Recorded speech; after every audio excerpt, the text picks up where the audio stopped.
Alhamdulillah, tentunya kita kembali memanjatkan puji serta puja syukur kepada Allah Subhanahu wa taala Rabbul Alamin yang senantiasa mencurahkan dan memberikan untuk kita sekalian begitu banyak nikmat.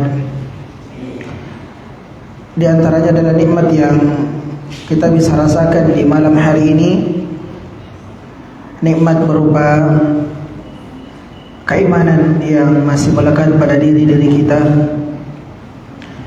nikmat keamanan, nikmat kesehatan, waktu luang, serta nikmat diberikannya kita kemudahan untuk bisa mengisi hari-hari kita dengan ketaatan kepada Allah Subhanahu wa taala. Khususnya di hari-hari dari hari yang terdapat di bulan ini, yakni di bulan Rajab, yang merupakan salah satu dari bulan yang Allah Subhanahu wa taala sucikan dan muliakan, yang tidak ada seseorang mengisi dari hari-harinya di bulan Rajab ini kecuali amalannya akan dilipat gandakan oleh Allah Subhanahu wa taala. Baik. Alhamdulillah, insyaallah taala di malam hari ini kita akan lanjutkan kembali dari kajian rutin kita, yaitu membaca atau membahas kitab Al-Adabul Mufrad, buah karya dari Imam Al-Bukhari rahimahullahu taala. Dan kita telah sampai kepada bab yang ke-66, dan dari bab ini serta bab-bab sebelumnya hingga bab ke-70 itu kita akan masih membahas seputar tetangga. Qala al-Imam Al-Bukhari rahimahullahu taala, bab yang ke-66, babun la yu'ri jarahu, bab tidak bolehnya seseorang mengganggu tetangganya. Kalau kita tambahkan dari judul yang beliau bawakan di sini adalah bab larangan serta ancaman berbuat buruk terhadap tetangga. Ya, seperti itu mungkin. Bab larangan dan ancaman berbuat buruk terhadap tetangga. Yang kemarin kita sudah singgung, kita titik beratkan bahwasanya kalau kita memiliki tetangga dan dia buruk sama kita, itu masih mending. Walaupun ya Nabi memerintahkan untuk kita berlindung dari tetangga yang buruk. Tapi yang jangan sampai terjadi adalah kita yang menjadi tetangga buruk bagi tetangga kita. Nah, ini diantara hal yang ingin disebutkan oleh Al-Imam Al-Bukhari rahimahullahu ta'ala di dalam bab ini. Beliau berkata, menyebutkan sanadnya, hadatsana Musaddadun, mengabarkan kepada kami Musaddad. Qala hadatsana Abdul Wahid, mengabarkan kepada kami Abdul Wahid. Qala hadatsana A'mash. Qala hadatsana Abu Yahya maula Ja'dah ibn Hubairah.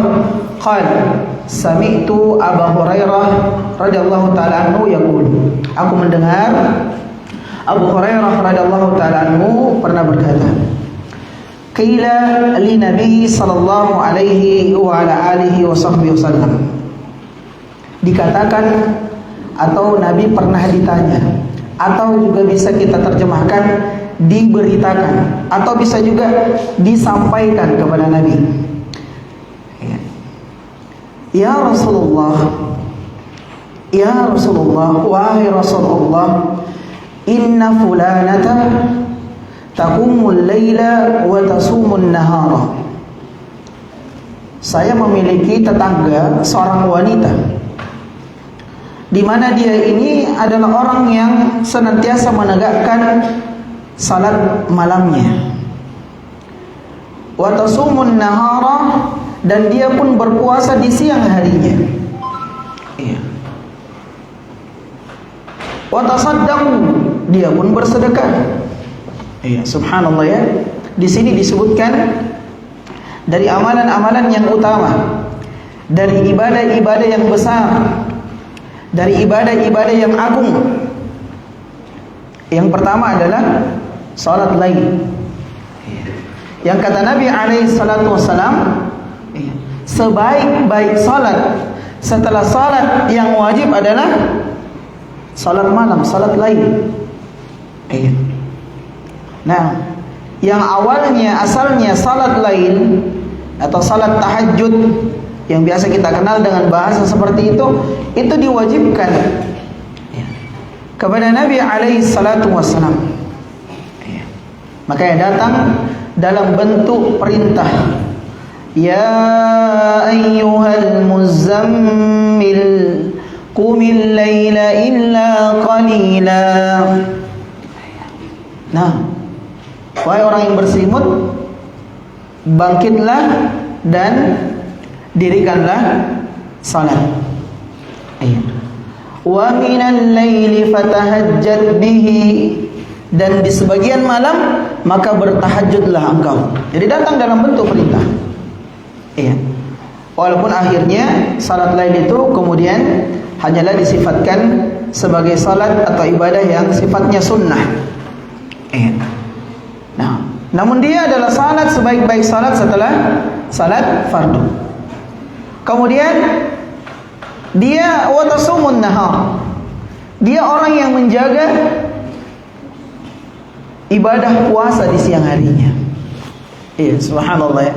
Di malam hari dia menegakkan salat, di siang hari dia berpuasa. Dan dia bersedekah juga. Jadi dikumpulkan banyak keutamaan. Banyak keutamaan, kebaikan secara umum. Wa taf'alu, dia mengerjakan suatu kebaikan secara umum. Wa tasaddaqu, dan dia bersedekah.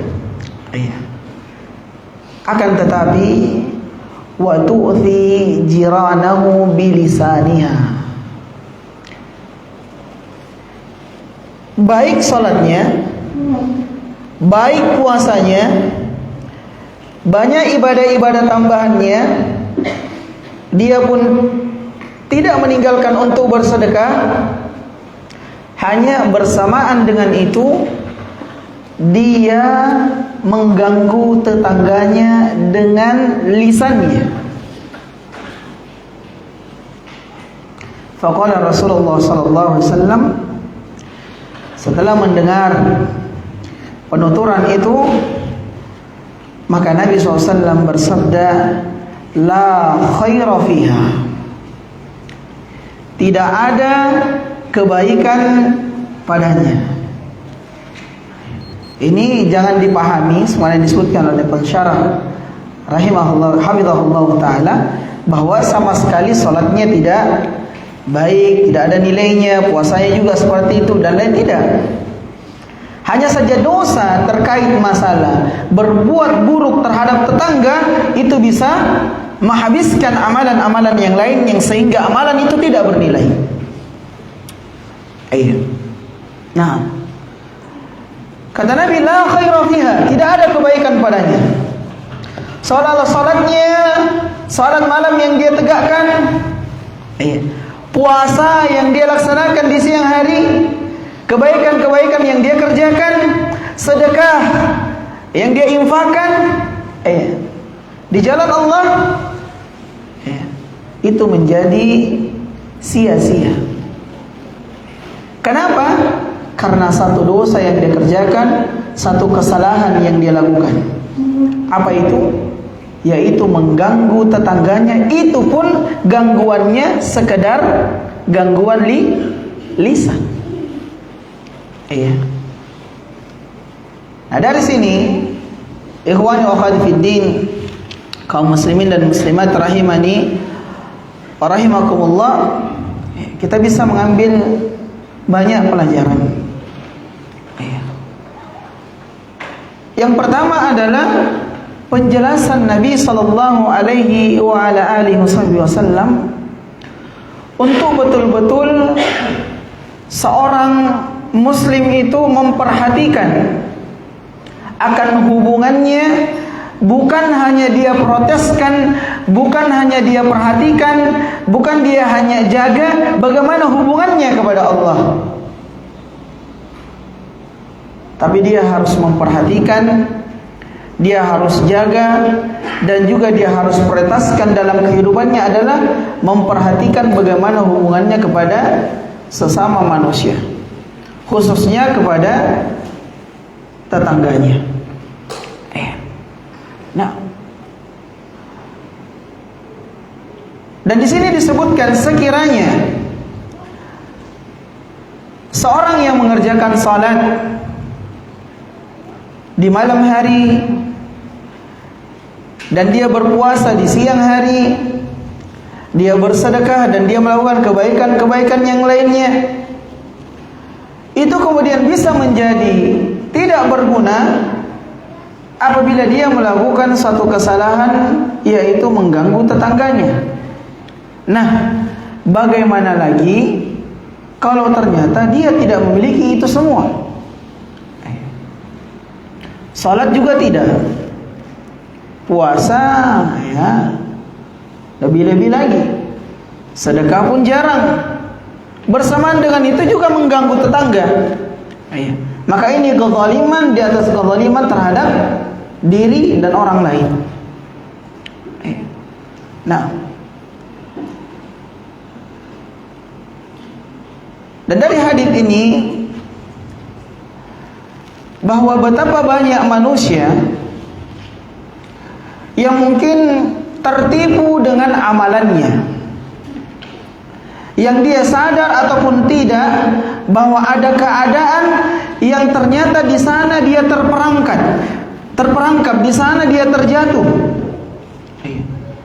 yang bisa membuat amalan yang selama ini dia harapkan,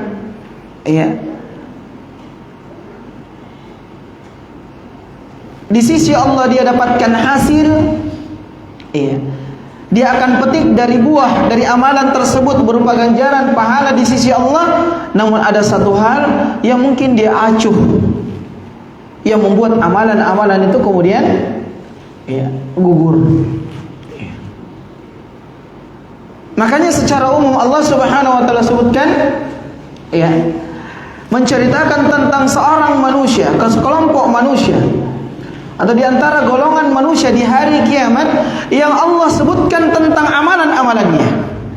Allah berfirman, "Wa qadimna ila amilu min amal." Dan kami nampakkan sebagian amalan dari amalan yang dia kerjakan di dunia. Salatnya ditampakkan, puasanya ditampakkan, sedekahnya ditampakkan, kebaikannya ditampakkan. Kata para ulama, dari hadis ini menunjukkan bahwa salatnya sejatinya sudah diterima.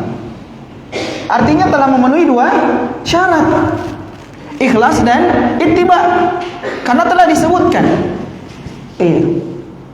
Karena amalan diterima dan tercatat suatu amalan yang sahih, yang benar, yang baik dan diterima tatkala dia memenuhi dua syarat, kan begitu, ikhlas dan ittiba. Ini menunjukkan diterimanya amalannya, puasanya, salatnya, sedekahnya, amal kebaikan-kebaikan yang lainnya. Tapi ternyata ada satu perangkap dari perangkap syaitan, yang syaitan masang perangkapnya di sana. Di sana dia terjatuh, dan dia tidak begitu perhatikan itu. Dia anggap hal itu sepele. Alhamdulillah, hadis ini mengingatkan kita, memberikan kita waktu untuk muhasabah, introspeksi diri. Sudahkah kita menjadi seorang muslim, khususnya seorang tetangga yang baik terhadap tetangga kita? Bukan orang yang sekedar sibuk dengan ibadah kita kepada Allah, sibuk dengan majelis ta'lim, sibuk dengan kebaikan-kebaikan, itu kebaikan. Nah, karena ini diantara perangkap syaitan. Dan syaitan adalah musuh yang nyata bagi kita, musuh yang telah direkomendasikan oleh Allah Subhanahu wa taala untuk menggoda dan menjerumuskan anak cucu Adam hingga hari kiamat. Dari semua arah, dari segala penjuru. Makanya Allah sebutkan Inna syaitana aduwwum mubin. Syaitan itu adalah musuh yang nyata bagi kalian. Fattakhiduhu aduwa, jadikan dia sebagai musuh. Ya mungkin kita jadikan dia musuh dari perkara salat kita, dari perkara puasa kita, dari sedekah kita, iya, alhamdulillah. Tapi jangan sampai dalam masalah bertetangga, kita malah berteman dengan dia, bersekutu. Kita jadikan dia teman. Ada lihat yang disebutkan oleh Nabi alaihissalatu wassalam atau dalam hadis ini sekadar gangguan dengan lisan. Sekedar gangguan dengan lisan. Bagaimana lagi kalau gangguan itu bukan sekadar lisan, tapi juga gangguan anggota badan, yang sudah kita sebutkan di beberapa pertemuan dari contoh-contohnya. Nah, di sini kita bisa mengambil pelajaran juga, bahwasanya sekiranya berbuat buruk terhadap tetangga, itu bisa menjerumuskan seseorang ke dalam neraka Allah Subhanahu wa taala, maka mafhum mukhalafahnya, pengertian terbaliknya, berbuat baik kepada tetangga adalah jalan untuk meraih surga Allah. Seperti kata Syekh Dr. Muhammad Said Ruslan hafizahullah, kata beliau, bayanu anna kafful adha anil jiran, penjelasan bahwasannya menghalangi atau menahan diri dari melakukan gangguan, apapun bentuk gangguannya kepada tetangga, lisan maupun perbuatan, min asbab dukhulil jannah, dari sebab-sebab seseorang akan dimasukkan ke dalam surga. Sebagaimana melakukan gangguan apapun bentuknya, lisan maupun perbuatan, itu bisa menjadi sebab seseorang dimasukkan ke dalam neraka Allah Subhanahu wa taala, wal iyadzu billah. Nah, di sini juga ada ta'kid, ada penegasan yang tegas dari Nabi SAW akan hak yang begitu besar kepada tetangga itu. Maka yang telah berlalu hadis-hadis yang sudah kita sebutkan, dan nanti lagi-lagi akan disebutkan oleh penulis.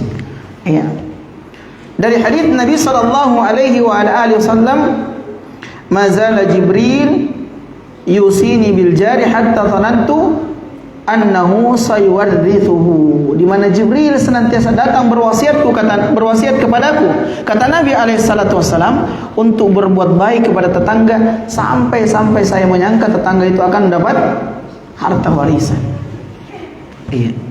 Nah, saking diperhatikannya itu tetangga. Nah, maka ini bahan introspeksi diri bagi kita sekalian. Alhamdulillah kalau Allah berikan taufik untuk kita menjaga salat, terutama salat-salat wajib. Nah, dan di sini ada pelajaran juga bahwasanya apabila dia seorang muslim ataupun muslimah, dia seorang laki beriman ataupun wanita yang beriman, tatkala dia mencukupkan dirinya dengan mengerjakan kewajiban-kewajiban yang Allah Subhanahu wa taala wajibkan atasnya, dan menghindari untuk mengerjakan apa-apa yang Allah Subhanahu wa taala larang untuknya, maka itu sudah cukup mengantarkan dirinya untuk masuk ke dalam surga Allah Subhanahu wa taala. Nah, itu sudah cukup. Makanya dari definisi yang sangat ringkas tentang takwa kepada Allah Subhanahu wa taala adalah menjalankan segala perintahnya dan menjauhi larangannya, yang khususnya yang bersifat wajib.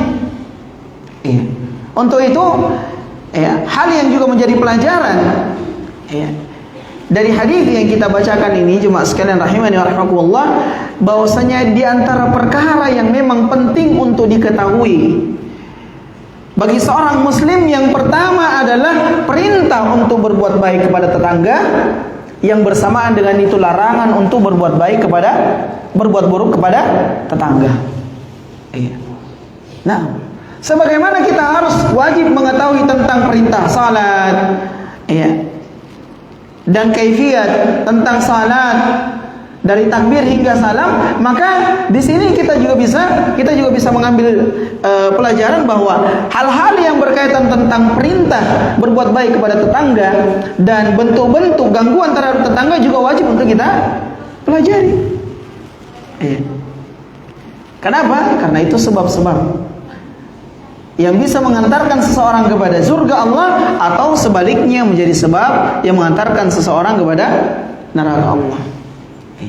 Sebenarnya ada perkataan bahwasanya Nabi bersabda kepada seorang wanita, lihatlah bagaimana engkau menundukkan suamimu atas dirimu. Bagaimana engkau maksimal menunaikan haknya. Fa innahu naruki wa jannatuki. Karena dia suamimu adalah surga dan nerakamu, atau neraka dan surgamu. Maka kita bisa mengatakan ini walaupun bukan hadis Nabi. Berdasarkan dari hadis-hadis yang kita sebutkan tentang anjuran berbuat baik kepada tetangga dan larangan termasuk yang ditakik dalam hadis ini, yang diperkuat dalam hadis ini, maka kita bisa katakan, maka perhatikan kita dengan tetangga kita, karena tetangga itu juga bisa menjadi neraka dan bisa menjadi surga kita. Kalau kita berbuat baik padanya, pengantar, jadi sebab kita akan masuk ke dalam surga Allah. Tapi sebaliknya kalau kita mengganggunya, bisa menjadi sebab kita dicampakkan ke dalam neraka Allah Subhanahu wa taala, wal iyad billah. Baik, ikhwan wa akhwat fiddin, kaum muslimin dan muslimat rahimani wa rahimakumullah. Itulah beberapa pelajaran yang bisa kita petik dari hadis yang dibawakan oleh penulis, dari hadis yang pertama yang terdapat di dalam bab yang ke-66 ini. Kemudian hadis yang kedua di dalam bab ini, hadis yang cukup panjang. Kita bacakan, berkata Al-Imam Al-Bukhari rahimahullahu taala, Haddatsana Abdullah ibn Yazid qala haddatsana Abdurrahman ibn Ziyad qala haddatsani Umarah ibn Ghurab anna ammatan lahu haddathathu annaha sa'alat Aisyah ummul mu'minin, bahwa dia pernah bertanya kepada Aisyah radhiyallahu taala anha, faqalat, dan dia berkata, inna zawja ihdana yuriduha fatamna'u nafsaha. Sesungguhnya di sisi kami ada seorang istri yang suaminya menginginkan dirinya. Artinya ingin ditunaikan haknya. Namun si istri ini menolaknya. Imma an takunu ghadaba aw lam takunu nasyitatan. Entah itu karena dia lagi marah, atau karena tidak lagi bersemangat. Yang dimaksud di sini mengajaknya untuk berhubungan badan. Nah, ini hak seorang suami atas istrinya. Fa alaina fi dzalika min haraj. Maka di dalam masalah itu, adakah untuk kami kelonggaran ya Rasulullah? Maksudnya bolehkah kita menolak, atau syar'ikah kalau kita menolak? Tidak berdosakah kalau kita seperti itu? Maksudnya mungkin kita lagi malas, atau mungkin lagi sibuk, atau hal-hal yang lain yang sekarang ini dijadikan bahasa yang kemarin sempat viral, termasuk pelanggaran HAM bagi seorang wanita. Tatkala si wanita itu lagi tidak mau, terus dipaksa oleh suaminya. Ini termasuk katanya dari sesuatu yang tidak fair bagi wanita. Jadi sampai diangkat bahwa itu termasuk sesuatu yang melanggar. Yang si suami bisa dihukum karenanya. Subhanallah. Sampai segitu pemikirannya orang sekarang ini Allahul musta'an. Maka dilanjutkan, apakah hal itu kemudian diberikan keringanan, ataukah apakah itu termasuk dosa di sisi Allah Subhanahu wa taala? Qalat, maka Aisyah berkata, "Na'am." Itu sesuatu yang tidak ada kelonggaran padanya. Kenapa? Inna min haqqihi alayki alla wa aradaki wa anti ala qatabin lam tamna'ihi. Karena merupakan hak bagi suamimu adalah saat suamimu menginginkanmu sekalipun engkau berada di atas pelana unta, maksudnya sudah mau berangkat untuk safar misalnya, maka seharusnya engkau tidak terhalang hanya sebab itu untuk memenuhi hasrat suamimu. Nah, ini menunjukkan bahwasanya hak suami itu besar. Termasuk diantaranya adalah masalah biologis. Iya. Nah, qalat qultu laha ihdana tahid wa laysa laha wa li zawjiha illa firashun wahidun aw lihafun wahidun fa kaifa tasna. Maka Aisyah radhiyallahu taala anha menceritakan tentang kejadian dirinya bersama Rasulullah sallallahu alaihi wa ala alihi wasallam. Bahwa tahukah engkau bahwa di sana ada seorang wanita? Iya. Seorang wanita, seorang istri dari suaminya. Iya. Dan sementara dia saat itu lagi haid. Iya, dia lagi haid. Iya. Nah, tidak ada antara dirinya ya dengan suaminya ya di tempat tidurnya kecuali selimut yang satu. Masya Allah. Ini menceritakan kepada kita tentang kesuhudan Nabi sallallahu alaihi wa ala alihi wasallam. Lelaki terbaik yang ada di permukaan bumi ini, di dunia ini dan di akhirat kelak. Bersamanya wanita terbaik, salah satu wanita terbaik di dunia dan di akhirat nanti kelak, Aisyah radhiyallahu taala. Dan ternyata mereka hidup dengan sesuatu yang pas-pasan. Ini memberikan pelajaran selain kesuhudan Nabi SAW terhadap dunia, bahwa orang yang kurang hartanya, orang yang ya sekedar cukup untuk memenuhi kebutuhan dirinya dan keluarganya, itu terkadang lebih menyelamatkan diri daripada seseorang diberikan sesuatu yang berlebihan. Iya. Oleh itu, jangan terlalu terpukau dengan nikmat yang ada pada orang lain. Apapun bentuk nikmat itu, kendaraannya kayak yang mewah, pakaiannya kayak yang banyak, makanannya kayak yang lezat-lezat, rumahnya kayak yang megah dan lain sebagainya. Kenapa? Karena bisa jadi kalau nikmat itu diberikan kepada kita, kita tidak lolos ujian. Iya. Nah, kenapa terjadi seseorang bisa berboros-boros? Karena dia memiliki dua. Kalau saya punya satu, kira-kira akan boros sedikit kemungkinan. Karena kan cuma satu. Mau boros-boros wah habis nanti. Tapi kalau dua, masih ada satu. Tak mengapa ini. Iya. Nah, kan begitu. Iya.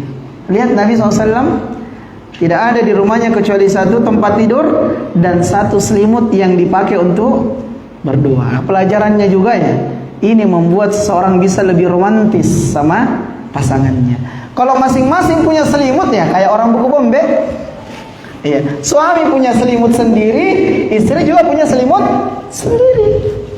Ya akhirnya seperti orang tidak kenal, saling membelakangi. Sama, bantalnya satu-satu, bantal gulingnya juga satu-satu. Sudah kayak ya nafsi-nafsi.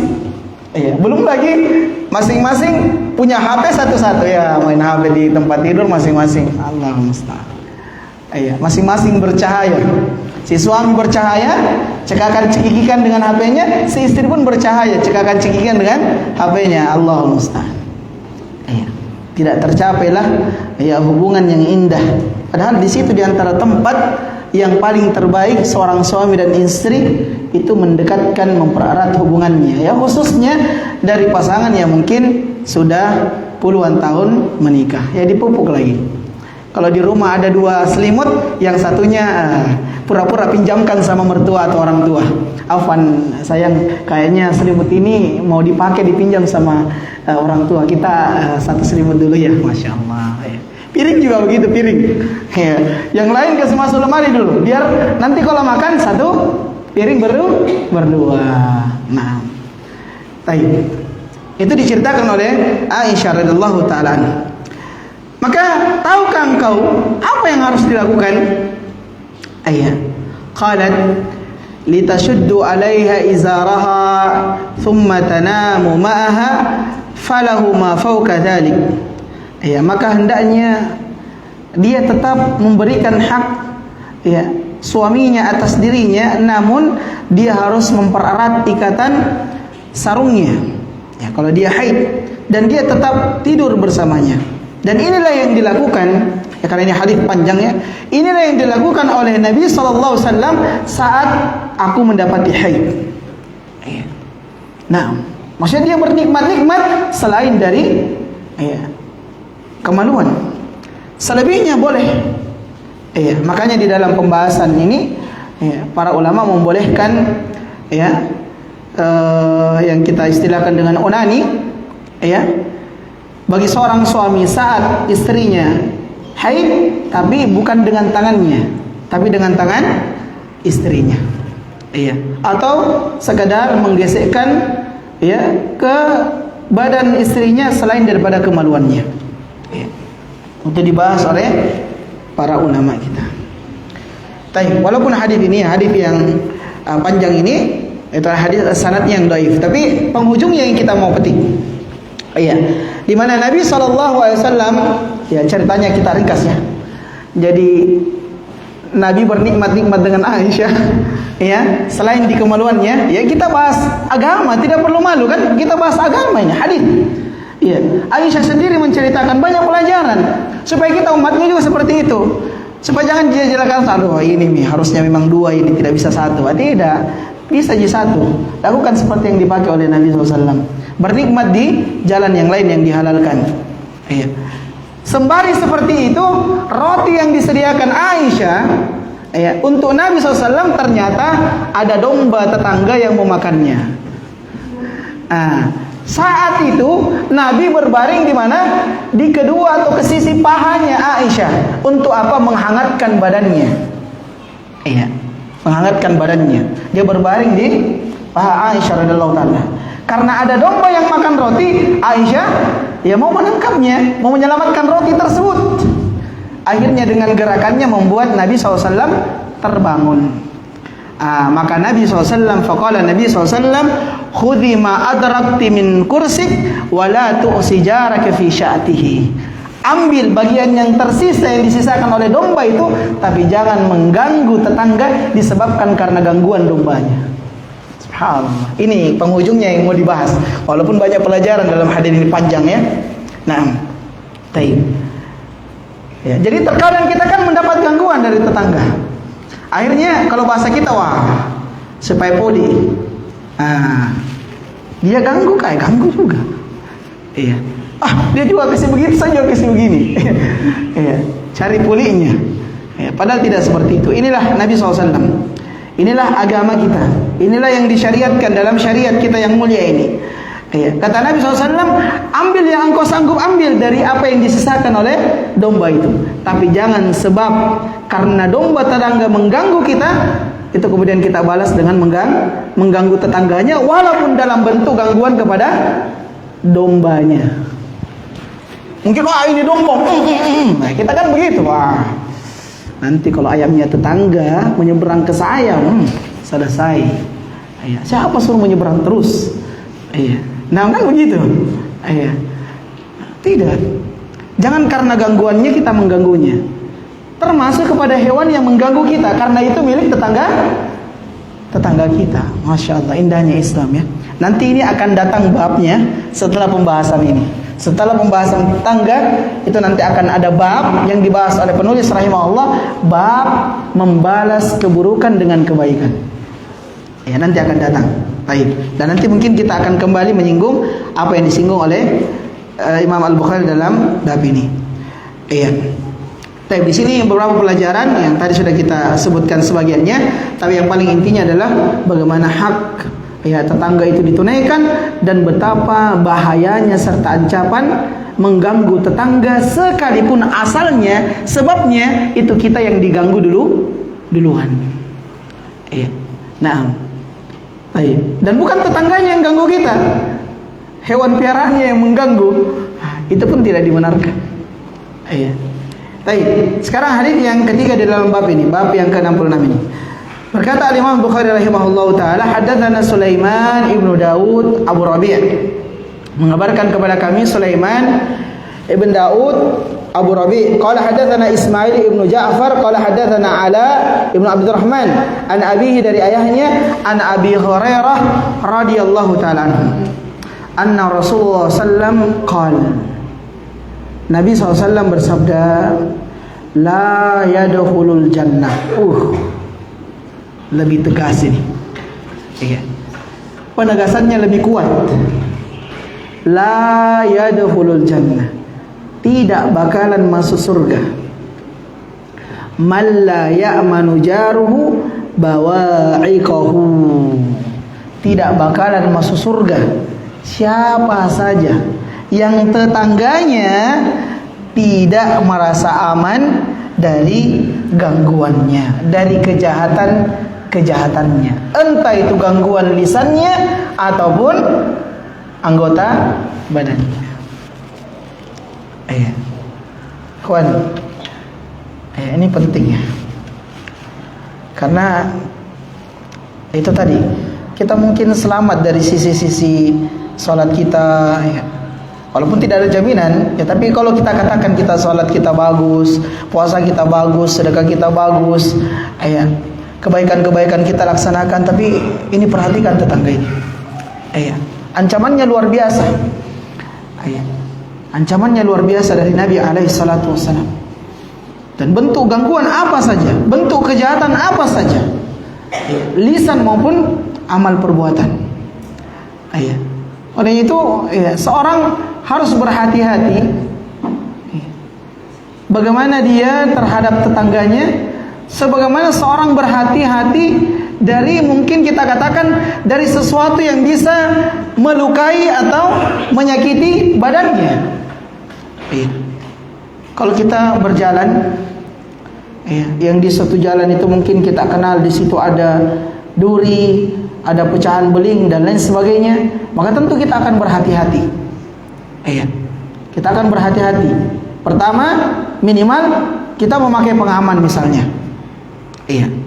Pengaman, alas kaki dan lain sebagainya supaya tidak terkena duri tersebut. Kalau kita mampu, maka kita hindarkan duri itu, gangguan itu, pecah beling itu. Nah, kehati-hatian kita terhadap sesuatu yang seperti itu harusnya lebih berhati-hati kita terhadap hal yang bisa menjadi sebab dan kategori bahwasanya itu adalah gangguan terhadap tetangga.